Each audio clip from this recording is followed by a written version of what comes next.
No texto Realismo Estrutural após a Guerra Fria, o Waltz contrapõe a crítica de que o realismo não é mais usado para explicar e entender o sistema internacional e os seus desdobramentos após a Guerra Fria. O primeiro assunto abordado no texto é democracia e paz. Os críticos do realismo afirmam que a forma de governo e suas qualidades internas que determinam o comportamento da política externa do Estado.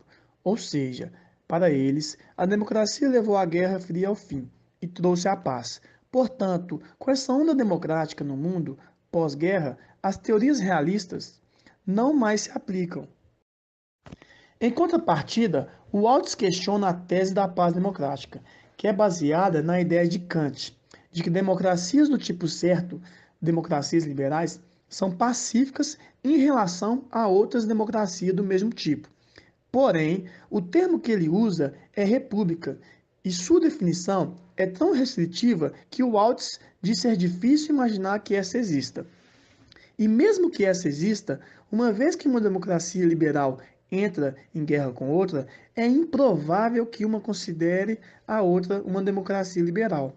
Portanto, essa tese não é válida, já que essa é irrefutável.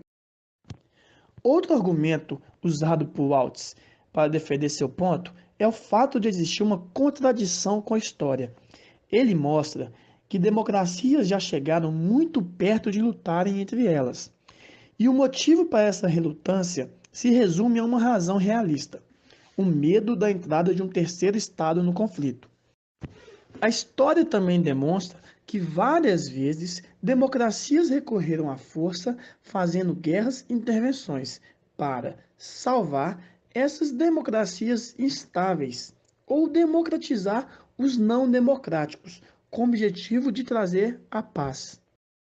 O segundo argumento tratado por Waltz no texto é a interdependência internacional.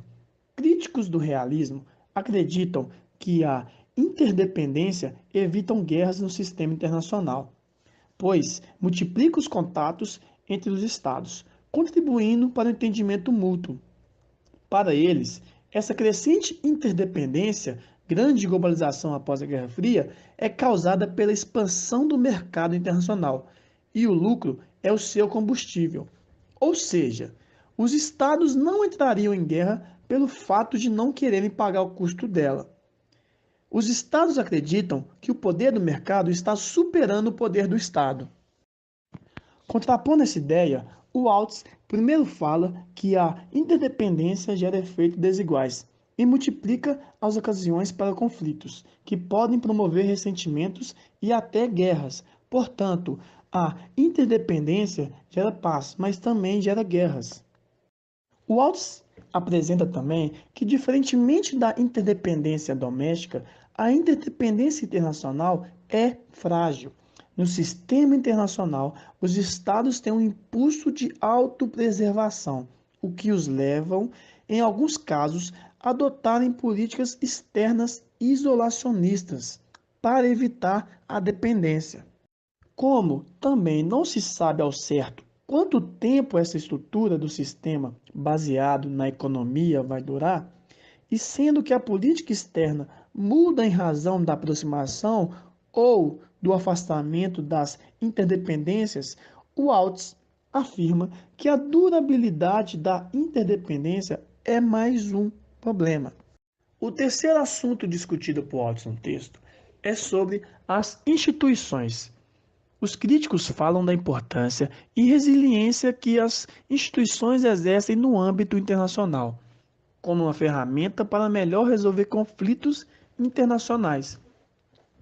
Para eles, as instituições internacionais promovem a cooperação e também julgam os realistas por desprezá-las. O Waltz explica que os realistas se opõem a essa ideia porque as instituições são formadas e limitadas pelo Estado que a criou e a sustenta. Isto é, elas estão subordinadas aos propósitos nacionais. Pode-se dizer, então, que as instituições são um reflexo do poder e capacidade do seu criador.